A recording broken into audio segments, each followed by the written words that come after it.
Bienvenidos a Entre Paréntesis, el podcast de Vietnam Libros. Sí, vamos a hablar de libros y de todo lo que tiene que ver con ellos. En este tercer episodio charlamos con Lina Gabriela Cortés sobre el libro Tierra de Campeones de Diego Zúñiga.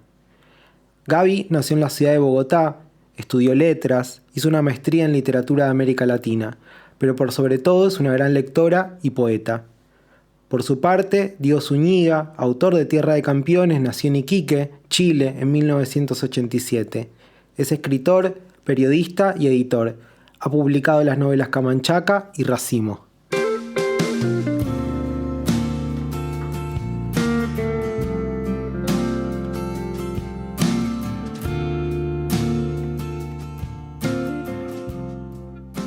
Este es el tercer episodio de Entre Paréntesis, pero el primero internacional. Yo estoy acá en la ciudad de Marcos Paz y Gaby está en la ciudad de Bogotá, su ciudad natal. Por esas cosas de la vida no llegamos a grabar este episodio, pero tenía muchas ganas de charlar con Gaby sobre Tierra de Campeones. Eh, Hola Gaby. Hola Tommy, ¿cómo vas? Bien, bien. Bueno, como decía, no llegamos a grabar este episodio. Vos estuviste Sí, mucho tiempo viviendo aquí en Marcos Paz, te sí, argentinizamos.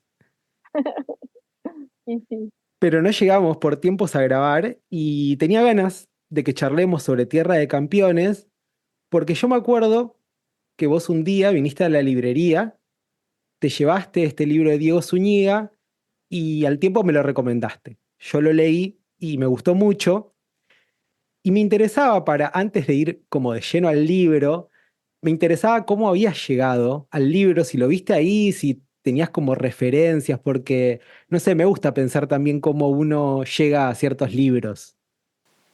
sí, bueno, yo estaba como que este año estuve leyendo muchas novelas, mucha narrativa, bueno, narrativa pues, y, y esa narrativa que estuve leyendo me, me fue llevando a leer muchos escritores chilenos estando en Argentina, y además yo soy muy fanática de un escritor colombiano que en Argentina lo publica Sigilo, que se llama Juan Cárdenas. Y Juan Cárdenas, todas las recomendaciones, como todas las recomendaciones de Cristina Rivera Garza me llevaron, las sigo, entonces esas me llevaron a Juan Cárdenas. Y cuando leí a Juan Cárdenas todas sus recomendaciones, las sigo. Y esas me llevaron a Zúñiga. Ahora me va a pasar seguramente lo mismo, todo lo que recomienda Zúñiga, lo leo. Me gusta ese Eh, camino lector que se va armando. Re. Y así es, ¿no? También como que uno empieza a ver los escritores que le gustan y las escritoras que le gustan, cómo escriben y cómo piensan, y sabe qué libros debería ir recorriendo. Y bueno, él dijo como que leyera este libro, bueno, no, Juan Cárdenas recomendó el libro de Diego Zúñiga. De Diego Zúñiga ya venía además recomendando los talleres de él, y entonces pues fui a la librería y lo compré. Y de hecho me pasó que el otro día le estaba hablando a una amiga en Colombia acá de ese libro, y no se consigue todavía en Colombia. Mirá, está Ajá, editado por Random House. claro, pero no llega, pues no llega No acá ha llegado como desde todavía. Argentina, no, sí, Bueno, le podemos mandar alguno de aquí. eso, Y, Vietnam. y eso, Gaby, porque, bueno, uno va, como vos decís, a partir de recomendaciones o escuchando un escritor en una escritora, va llegando a ciertos libros, pero también pasa con algunos libros que a uno esa sensación que es muy linda, que le da ganas que otros también lo lean, porque yo me acuerdo que vos después me recomendaste Tierra de Campeones y seguramente que son varias cosas, pero pensar un poco qué crees que te conmovió o por qué te gustó y te dio ganas que también compartir esa lectura con otros. Pues de hecho justo ayer estaba pensando, ayer que fue el cumpleaños de Vietnam, estaba pensando que a veces uno cuando vive en el mundo de los libros y la escritura, uno cree que son miles de personas, millones las que estamos en ese mundo, como que a veces parece que ese es el mundo, porque no todo el tiempo está leyendo gente y está hablando con gente que le gustan los libros. Y, Y entonces, claro, pues la vida no es así, o sea, la vida no está llena de esas personas. Está llena sobre todo de gente que no es que le interese la literatura como a los niveles que nos interesan a nosotros.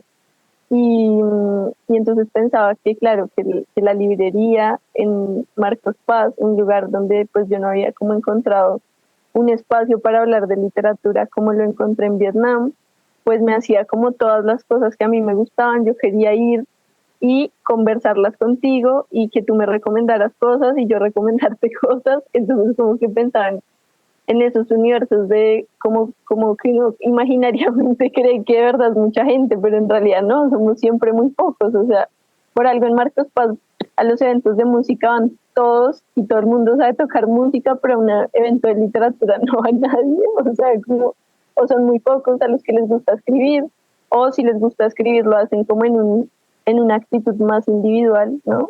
Y lo colectivo que también tiene la escritura a veces queda como pasa a otro plano. Entonces yo siento que, nada, estaba pensando en eso y todavía me cuesta respirar porque todavía a la altura me cuesta un montón, entonces me ahogo. Todavía no te aclimataste. Todavía no se necesitan 3 meses para volver a aclimatarse a los 2.600 metros de acá. Pero bueno, y también pensaba en eso, que claro, el libro tenía como estas cosas de, como pues lo que siempre hablábamos, que era un componente poético muy fuerte, que me obligaba a leer el libro en voz alta y que me hacía sentir que me conectó con algo que también fui descubriendo en el camino, en el taller de Zúñiga y en otros textos, que es este vínculo tan poderoso entre poesía y narrativa y cómo ir metiendo como imágenes muy poéticas y también mucho de la oralidad como regional dentro de de la narrativa. Sí, es hermoso eso que decís, Gaby. Creo que también estaría bueno comentar un poco para quienes nos están escuchando de qué va Tierra de Campeones. Podríamos decir que Tierra de Campeones narra la vida del Chungungo Martínez, quien de niño en Calama, si no me equivoco, jugando en el río con sus amigos en un verano, va a descubrir una capacidad media sobrenatural, podríamos decir, para aguantar la respiración debajo del agua. Ese niño se va a ir a vivir a una caleta cerca de Iquique, entonces nos va a narrar la vida de este niño joven que va a ir creciendo durante los 60, los 70 en esta caleta de pescadores hasta convertirse en un campeón de caza submarina. Y vamos a ir viendo cómo de a poco en esta historia va a empezar a entrar la historia chilena, la historia política chilena, y cómo va a atravesar la novela y sobre todo va a atravesar la vida de este personaje, ¿no? Un poco podríamos, como vamos a ir hablando, habla de muchas cosas este libro, pero no para contar un poco por dónde Sí, va. Y a mí me parecía como re interesante eso que decías, Gaby, acerca de la poesía y de la musicalidad que tiene la novela. Esto que vos decías me da ganas de leerla en voz alta. sí, Y, y está bueno, ¿no? Esto que decís, y más vos siendo poeta, que, bueno, la poesía no está solamente en el género poesía, sino que la poesía está en todos lados, y como una novela como esta, hay poesía, ¿no? sí, tal cual, como además esto las imágenes, que también a veces es medio cinematográfico, ¿no? Como esto de lo acuático, como que hay unos símbolos a lo largo de la novela o como unas, no sé, sí, como algunos símbolos importantes y yo creo que se van como mezclando y están muy relacionados con este tema como, pues sí, el agua, obviamente, el personaje como acuático, que es medio anfibio, pero todos los que también lo rodean, que lo son igual que él, pero también con unas condiciones económicas, pues diferentes y o precarias diríamos, pero también como con una otra forma de vida. Y todo eso como se va mezclando como en el libro, pero también yo siempre sentí cuando yo lo empecé a leer y me acuerdo que pues se lo leía a mi principal ¿cómo se llama? La persona con la que hablo primero que todas las personas para cuando hablo de libros, que es Fermín. Sí. Y me acuerdo que le leí el libro, le leí el primer capítulo en voz alta mientras él estaba cocinando y yo tipo le leí el primer capítulo y Fermín dijo como, no, pará, seguí leyendo, ve, ¿qué es esto? Y yo como, y seguimos y la primera parte no la acabamos como en nada, fue muy rápido porque era como esa musicalidad que tiene el texto y que está tan bien relacionado territorio, geografía, territorio, con emotividad, con todos estos vínculos afectivos y con esto oral, con esto poético, esto que te va llevando por ese como desierto y por esas orillas del mar y esa sensación como medio piedrosa, como arenosa, como algo así.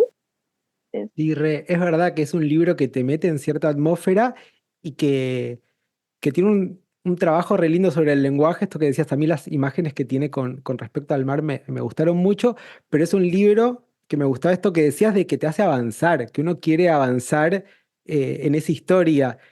Sí. Y también en ese sentido, y pensaba cuando te escuchaba hablar, que ese narrador, yo siento que es un narrador como muy cercano, ¿no? Como si fuera, como que el narrador es un poco el amigo del chungungo, que nos va a ir contando la vida y las hazañas y hasta va a ir un poco hasta fabulando, ¿no? Lo que fue y lo que pudo haber sido, lo que quizás fue. Sí, tal cual. Y pensaba el otro día que lo estaba releyendo, como esta imagen, esta primera imagen cuando él aguanta todo lo que aguanta en la respiración, que están haciendo como la prueba con los demás compañeros, y que él aguanta, así empieza el libro, con esta imagen de compitiendo con otros amigos, a ver en vacaciones de verano quién aguanta más debajo, la respiración bajo el agua, en el río Loa, ¿no? Era el río Loa. Y entonces empiezan y la competencia y luego aparece como este niño que él salva y entonces como que desde el inicio el chungungo parece como un ser como silencioso pero mágico y que como que nadie termina de entenderlo porque es fanático del boxeador que no debería, que no es famoso sino el otro y como no tiene papá pero sí tiene y siempre hay como una historia que yo creo que los personajes eh, como poderosos o esos personajes como mágicos tienen como esa vida oculta de la que no sabemos la mitad y solo logramos ver unos como momentos brillantes y siento que eso pasa con ese personaje. Sí, como que esos personajes complejos que en vez de cerrar nos abren interrogantes, ¿no? Acerca quién es este Ajá, chungungo. ajá, exacto.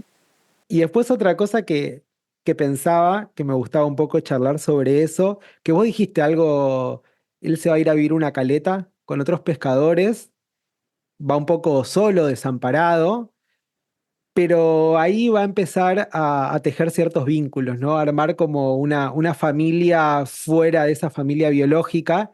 Y vos decías algo del modo en que narra los vínculos, y me parece que ahí también hay algo muy lindo y muy poderoso del libro. Sí, tal cual, como en eso que dices de la familia, ¿no? La familia que se hace fuera de donde se supone que naces o de donde eres y donde él está y como este desplazamiento que hace y lo lleva por otro camino a encontrar unos vínculos afectivos súper poderosos y que además me encanta que hay algo que pasa y para pues quienes no han leído el libro, como toda la segunda parte en realidad del libro es un poco eso, ¿no? Como ese camino con la familia que hacen Caleta Olivo o Caleta Olivia, no Caleta, me acuerdo cómo se cerca de llama. Iquique, Ah, está sí, ¿no? ubicada. Caleta, ¿no? Caleta Olivia es allá en Es Argentina. acá en Argentina, así es. Y bueno, viste, estoy tan Estás argentinizada. muy argentina, Gaby. Bueno, pero nada, la caleta esta, como que todo ese segundo capítulo habla de ese tema y ahí hay algo muy especial que yo igual siento que también pensándolo en estos días, siento que después de esta lectura, otra que estoy haciendo, siento que lo de la comunidad está muy presente en momentos diferentes, o sea, como la comunidad inicial es la de los amigos que van y juegan en verano, el grupo de amigos que está creciendo juntos, que se tiran al río, pero la otra comunidad ya es una comunidad más adulta, donde él sigue siendo un niño, como adolescente, pero ya dejó de ser el niño que se sumerge en el agua y todos quieren ver, ahora es como él es el que menos se sabe sumergir comparado con los pescadores que llevan años haciendo eso, y, y igual empieza a desarrollar ese vínculo afectivo además con, o sea, no sé, a mí yo me acuerdo que cuando leí me encantaron todos los personajes de esa caleta, y me encantó esto de Riquelme, o sea, me encanta que una persona tipo le haya, como que no, ahí está Riquelme, o sea, como, y que Riquelme era como el tipo, el personaje más importante como de esa comunidad, y Violeta, que es la como coprotagonista casi, como, Ese no, Violeta me parece increíble, ese personaje. increíble, Y la relación que tejen con él. sí, re. Y que se vuelve como una suerte de guía, de compañera, que ella también es una niña, o pues una adolescente, pero ya está como más curtida, entonces lo lleva y él está un poco enamorado, y como esa mezcla también ya de otra etapa de la vida, es muy especial ese momento del viaje, y también como aventurero, ¿viste? Porque él hace viajes con ella lo lleva a ver el mundo, entonces como que todo ese momento es muy bonito. Sí, cuando hacen esos viajes Iquique que ella va a vender y van a lo de esta señora que le da revistas o se llevan Ah, revistas. eh, que que a ahí ella le también. mata, No, no, decime. que a ella, que es que me acordé, no es a ella la que le matan como un esposo o algo así, ¿no? Y ahí ya empiezan a como a sonar estos rasgos de violencia dictatorial, como violencia militar que ya vienen, como ahí Sí, empiezan los ecos, como tal cual. Y ahí también como que lo podemos pensar en base, que no sé si va un poco por ahí, pero estos de que vos mencionabas de los territorios. Que en la caleta es cierta vida por fuera del urbano, ¿no? En donde hay como otros rituales, termina el día y es el momento del vino, del fogón, de contar historias. Y viste que cuando van a Iquique llegan esas noticias, sí, ¿no? Como que parece que saliera la caleta, ¿no? Y hay un contacto con ese mundo exterior, donde entran las noticias. Me parece que hay una escena también, que hay algo del Mundial, que ellos están en Iquique o escuchando un partido del Mundial, hay algo, me parece, de eso. sí, es verdad, sí. Y otra cosa que pensaba, que si bien estamos diciendo, y no sé vos qué pensás, todo esto de los vínculos, ¿no? Y de qué manera es muy entrañable, como él llega medio desamparado a esa caleta y se van tejiendo todos estos lazos, pero también me da la sensación de que es un personaje que siempre se siente solo. Sí, re, también me da esa sensación como que siento que la soledad, o sea, como esa sensación de la casa no está tan constituida, ¿no? Y como desde el inicio él se aferra las fotos, a la foto del boxeador, se aferra como a cosas que son como grandes ídolos, y entonces por eso él también se va convirtiendo como en un ídolo solitario, como, o sea, no sé si un ídolo, pero sí se va convirtiendo como en este típico, este personaje protagonista que todos van a celebrar y se van a sentir orgullosos de ser chilenos, eh, pero que en realidad está solo siempre, como carga esa soledad así Y como que tan, la habita tan una bien soledad. reflejada. Sí, como tan del territorio también, como tan del desierto, como de lo inhóspito, como del lugar donde crece, ¿no? Como, sí. Y sí, y es más, y también relacionándolo con esto de los vínculos, justo yo también releyendo para charlar, hay una escena en donde que la di cuenta, es como una afirmación un poco del personaje de lo solo que se sentía, y también que en esa misma escena él se da cuenta que es el único, sacando a Violeta, que sabe leer del lugar, de la caleta. Sí. Y bueno, y ahí también nos muestra como las trayectorias, ¿no? Un montón de personas que se fueron moviendo por distintos territorios y que llegaron un poco, ¿no? A esa caleta a hacer hogar, a aprender el oficio de pescadores.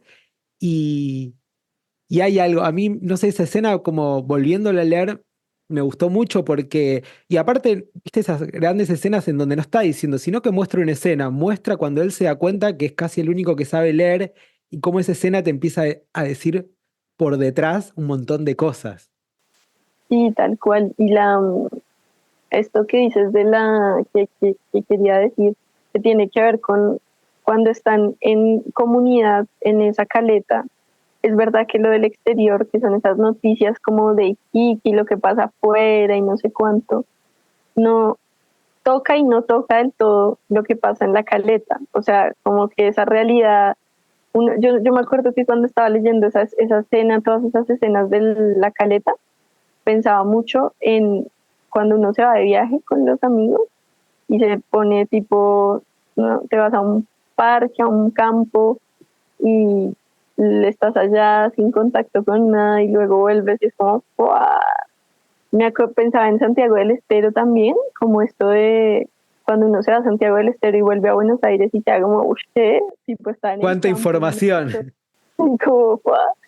Y, y esa sensación que seguramente pues todos, o sea, no sé, todas las personas que hemos ido a algún lugar donde no hay mucha tecnología o lo que fuera, sentimos que es la de eh, como en este lugar pasan cosas, o sea, la realidad pueden estar pasando mil cosas afuera y acá no se va a sentir de la misma forma que se siente cuando uno está dentro de las capitales, como, bueno, mismo Marcos Paz, ¿no? Sí, tal Se cual. puede trasladar a la realidad Marcos Paz. La región de Marcos Paz. Sí, y hay algo en esas vidas como más aferrado entonces a ciertas cosas cotidianas o ciertas cosas de la naturaleza, me parece. Sí, sí, exacto. Y Como que bueno, y el el árbol. entorno marca un poco el ritmo. Sí, bueno, eso, justo estaba leyendo esta idea de como un texto de una chabona gringa que habla como de la canoa en medio del mar, como una casa. Y entonces esta idea de lo ritual y como una canoa, como un barquito sobreviviendo en medio de la tempestad, ¿no? Y eso un poco es todo lo que es esa caleta, o sea, esa caleta es como una isla hecha de múltiples voces, de muchos retazos y que muestran también, que eso me gustó mucho, y es como lo más primitivo, por decirlo así, de, de cómo se construye sociedad, o sea, cómo se construye en colectivo, cómo están los típicos personajes que aparecen cuando se van construyendo las sociedades, como y eso me parece un gesto lindo también, esto de lo colectivo, que es como constante en todo el libro, a pesar de esa soledad del personaje, como eso está bueno. Sí, están las dos cosas, está esa comunidad y también está la soledad que le habita el Mm. chungungo. Y esto no lo había pensado, pero ahora hablando, y que claro, él, como decíamos, se va a ir convirtiendo en deportista, va a llegar a ganar el campeonato mundial de caza submarina. Claro, y ahí también hay una vuelta a ver, como una salida de vuelta de la caleta. Sí, sí. Ah, sí, y luego cuando va a Brasil, ¿no? También creo que hay como dos viajes, ¿te acuerdas? Él hace Sí, dos viajes con lo del campeonato. En uno gana, que es ¿en dónde? En España. en España. Y en el otro cuando viaja a Brasil es cuando pierde. Y como también ese contraste del personaje. Y bueno, y otra cosa que tiene que ver con otro libro, pero me acordé, pensaba en esto de cuando en el libro de Cristina Rivera Garza, el libro de El Invencible Verano de Felices, Liliana. sí, ahí, ¿te acuerdas la escena en la que Liliana habla, digo, Cristina habla de nadar, cómo se sumerge y que a través de ahí es cuando siente a la hermana y por toda esa experiencia que, bueno, pensaba en esa relación como de la natación y pensando que el personaje es solitario y aunque él no practica natación, él se sumerge y está, y este silencio que hay cuando uno está sumergido, como en el mar, que hay como un silencio medio turbio, Como un eco, ¿no? ajá, y entonces eso como agudiza esa experiencia y yo siento que en ese personaje cuando él sale a la tierra, ese eco y eso turbio como del agua permanece en él, como que él sigue estando debajo del agua cuando está en la tierra. Y eso es muy tremendo. Me gusta esa idea, es un chungungo. Tal cual. Y después también esto que decías porque vos ya nombraste que muchas veces habla acerca tiene un par de boxeadores, ¿no? Como Ajá. muy fan y medio como una figura un poco hasta de rockstar. Siento que el boxeo en ese momento era un deporte como muy popular y también el deporte o esta cierta épica del deporte está muy presente cuando narra estos viajes donde él va a competir. Y no sé qué pensás, pero me parece que en esa segunda parte donde cuenta más estos momentos donde él compite, se convierte en deportista, que hay una especie de tono o más en tono periodístico, como si fuera una crónica más periodística, que a mí me pareció muy linda y me gustó, pero siento que hay como un cambio en el modo de narrar. A mí me gusta porque me pareció muy interesante cómo puede esa épica que tiene el deporte, esa épica popular, que me parece que es un buen modo como la fue narrando más crónica periodística, o me sonó un poco así. No, pero yo también la sentí así, es verdad, como también el ritmo de esa crónica, o sea, va cambiando y como viene la velocidad de estos viajes que está haciendo y pasan tantas cosas en muy pocas páginas en ese momento, porque por un lado está describiendo como todo el interior de este personaje y todo a lo que se está enfrentando cuando está en la competencia, pero al tiempo está hablando de esa épica deportiva de la sociedad chilena, como diciendo, bueno, no tenemos a nadie, pero tenemos al chungungo, tipo, que es algo que él también menciona en el libro y que me parece que está bueno eh, cuando piensas como en ciertos gestos políticos que van dentro del libro, pero que no los vas a mostrar o no los vas a decir con las mismas palabras comunes y corrientes que lo haría la política, sino los cubres y los transformas y entonces el deportista es la figura que redime al pueblo latinoamericano porque no tenemos otra opción, ¿no? De ganar. Y entonces él va y gana en España y tal. Y eso está bueno. Sí. Sí, sí, a mí me pasó eso. Es más, yo cuando narra ciertas competencias era como que estaba metido, como quiero que gane el chungungo. Y me encanta ese sentimiento que vos contabas muy lindo, Gaby, de cómo lo llega a expresar. No sé, yo ayer, nada que ver, pero estaba viendo un video el del Mundial de Ajá. Holanda-Argentina y me ponía nervioso, Uh-huh. muy nervioso. Y ya sé cómo terminó ese partido, pero así igual, ¿no? Hay algo del deporte que nos conmueve un montón y me pareció como muy lindo que Tal esté eso cual. presente. Sí, tal cual. Ahora que estamos hablando esto del deporte y de cómo elige un poco la crónica periodística para narrar ciertos momentos del libro, me parece que algo que está bueno hacer mención, que me parece que no dijimos, es que Zúñiga toma a una historia real y la empieza a convertir en ficción, ¿no? Digamos que este campeón de caza submarina, que salió campeón mundial en Chile en el año 71, es una persona que existió, que luego más adelante va a tener un hecho que le va a cambiar un poco la vida. Y yo lo escuché contar que decía que en las mesas de su familia de Iquique escuchaba contar la historia un poco mítica de este personaje y a él siempre le quedó dando vueltas y contaba que le llevó mucho tiempo elegir el modo de, bueno, tengo una buena historia, pero ¿cómo narrar esa historia? Entonces, existió ese campeón mundial de caza submarina, existió ese hecho histórico que a él un poco le va a cambiar la vida, pero él a partir de esos datos usa la literatura para crear una ficción, ¿no? Creo que eso estaba bueno decirlo porque me parece que no lo habíamos dicho.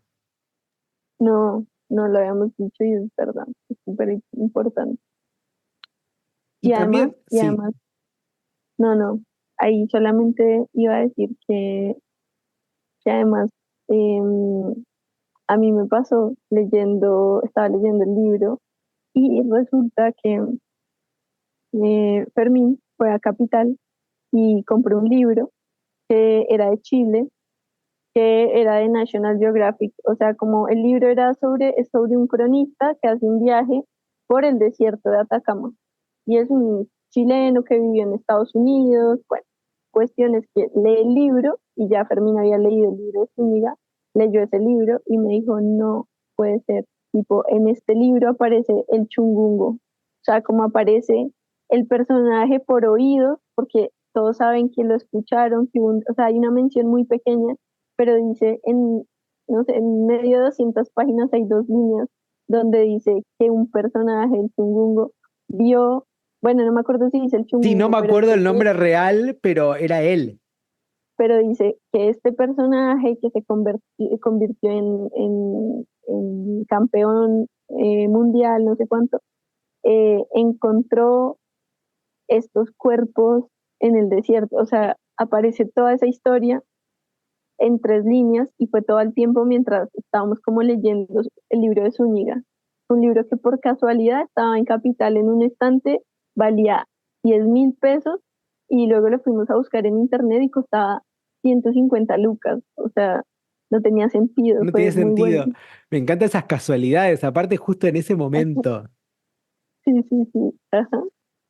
Claro, porque este hecho que yo decía, no queremos spoilear, igual es una historia real y en la literatura no hay spoiler, pero la historia real es que este campeón de caza submarina fue una de las primeras personas en Chile de encontrar cuerpos de detenidos desaparecidos por la dictadura militar en el mar.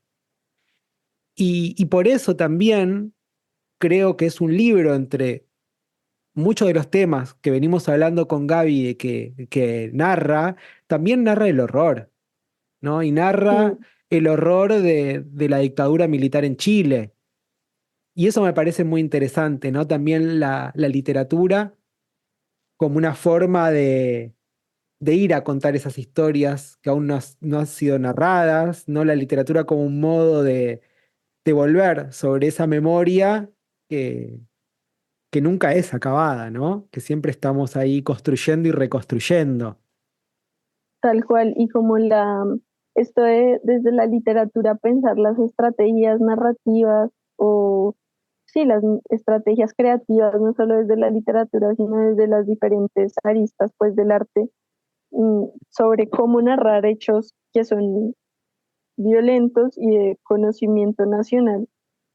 Bueno, que no, a veces no parece que sean de conocimiento nacional y toca volver a decir qué son, qué sucedieron, pero, pero cuáles son esas estrategias, ¿no? Que es algo que yo siento que esta novela logra muy bien, porque esa textura como tan delicada, como va a narrar una escena tan jodida, o sea, tan compleja emocionalmente, y como la narra a nivel del personaje y de la geografía del lugar. Y ahí es cuando en ese último capítulo se despliega, casi que le da voz a ese territorio para que hable desde adentro de los mismos cuerpos y de la misma violencia, pero sin nunca decir como ninguna, no tomar una posición política o no llevarlo como, o sí, tomando posición política sí, pero no llevándolo a un lenguaje mecánico, súper político, sino no, todo lo contrario, como haciendo esa textura tan profunda, que eso me parece, eso a mí me encantó del libro. Sí, es increíble porque en esa tercera parte, ¿no? Donde después de que sucede ese hecho, es verdad que es un capítulo breve, pero súper poético y potente, ¿no? Sí, Porque esto que vos bueno, decías, ¿no? Es súper poético, parece como medio un desierto oscuro que él va atravesando, como ahí también vuelve a cambiar un poco el modo de narrar esa parte, ¿no? Y está bueno cómo, bueno, ese hecho hace que cambie esa narración, que se entre en una escritura más oscura, más poética, desértica, lenta, ¿no? Como que te pone en una atmósfera y en un clima muy particular. Sí, y de hecho, como quería leerles el inicio de esa tercera parte, un poco, Sí, si dale, se estaría, puede, estaría buenísimo. Te para leer, escuchamos. porque esa parte del texto es bien poética.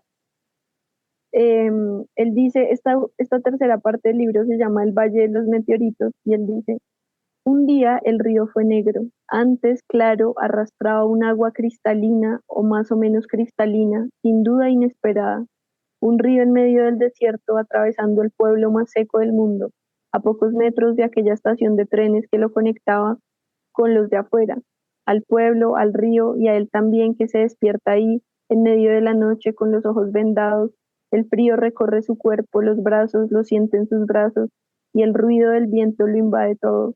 Remueve la venda y abre los ojos, pero la oscuridad no le regala ninguna forma.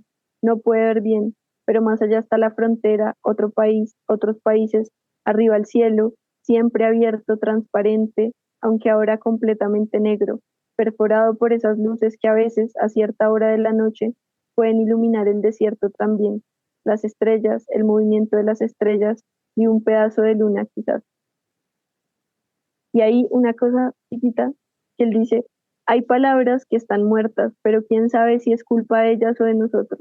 La palabra frontera, por ejemplo, ahí en el borde del desierto, a lo lejos las montañas, tal vez un volcán, algún camino sinuoso, la imposibilidad real de decir dónde estás, si de este lado o del otro, un despropósito, una palabra muerta. Tremendo, Tremendo. tremendo. No, no, esa tercera parte es muy poderosa.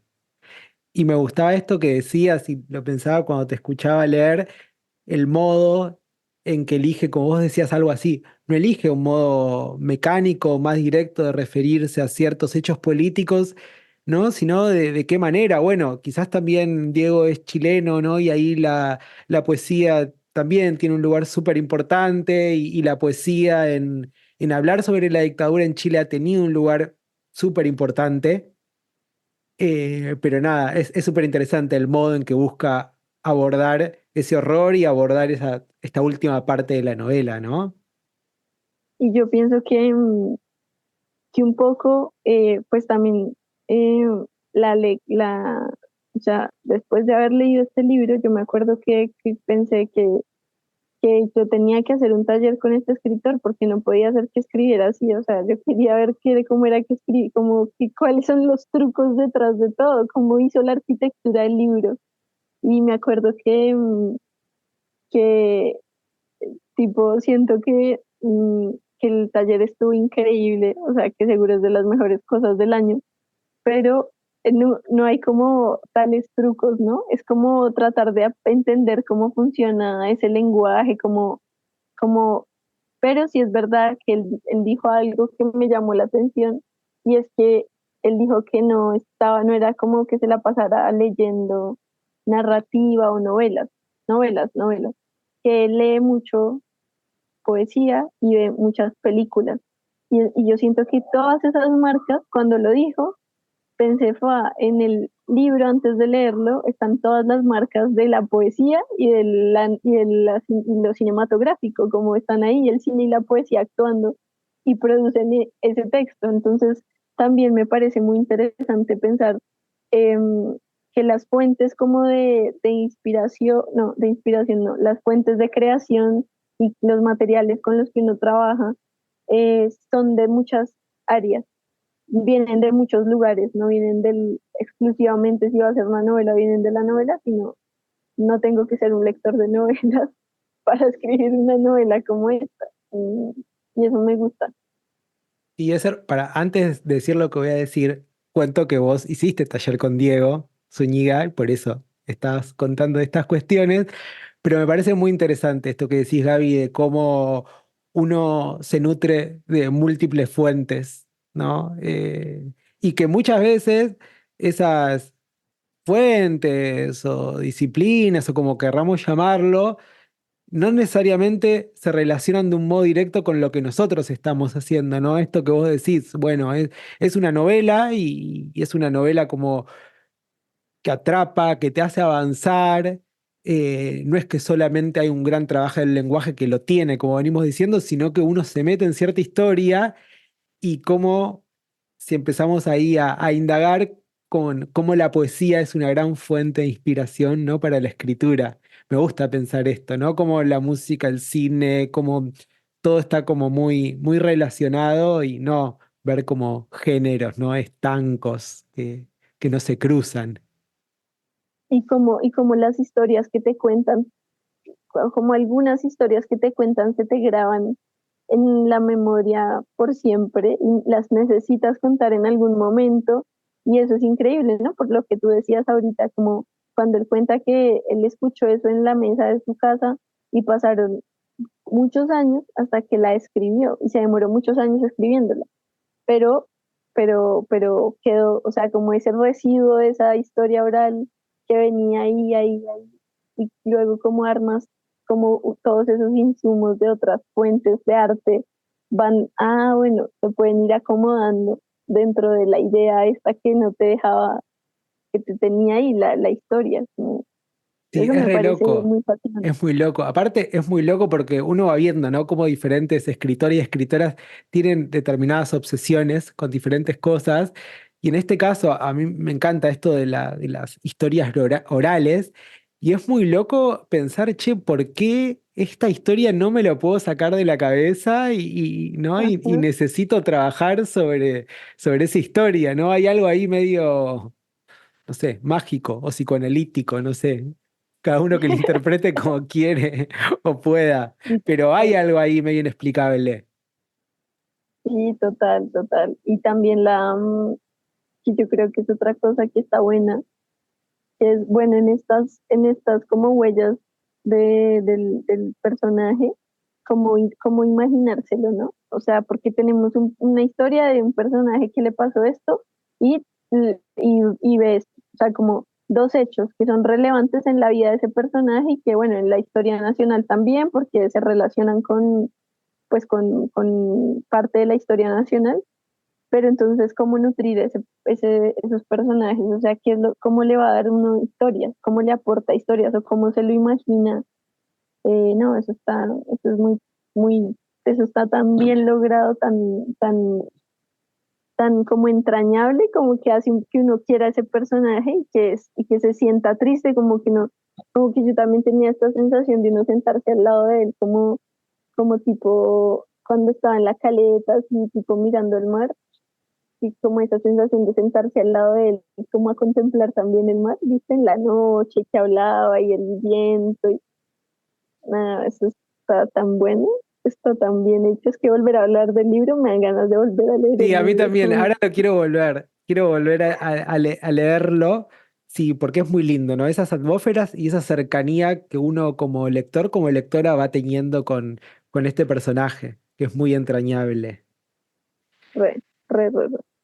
Bueno, Gaby, hemos hablado de un montón de cosas acerca de este libro. Espero que también hayamos generado ganas a quienes no lo hicieron de leer Tierra de Campeones. No sé si vos tenías algo más que te quedó quizás dando vueltas, que querés decir. A mí me gustaría también si tenías ganas de leer algo, como para despedirnos leyendo, pero antes también si te quedó algo ahí en el tintero dando vueltas.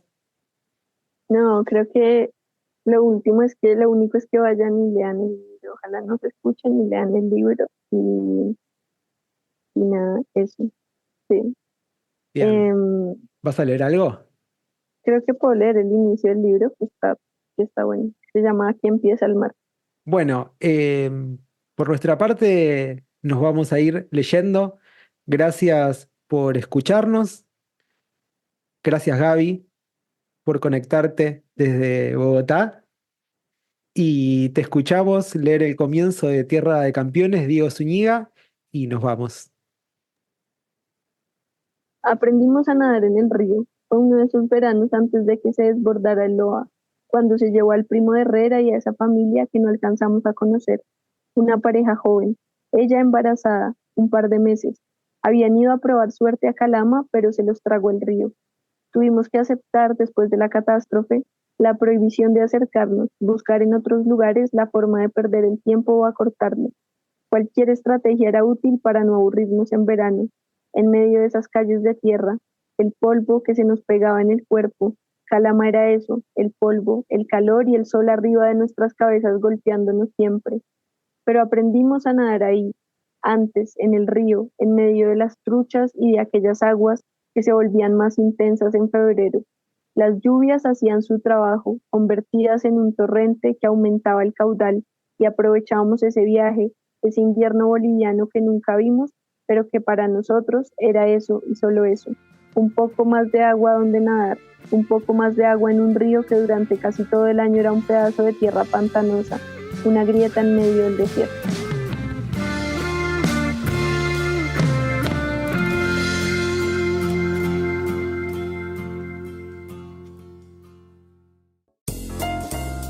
Esto fue Entre Paréntesis. Nos pueden seguir en las redes sociales, @somospagochico. Producción y conducción Tomás Pareta. Operación técnica Francisco Garito Landía. Hecho Marcos Paz, provincia de Buenos Aires.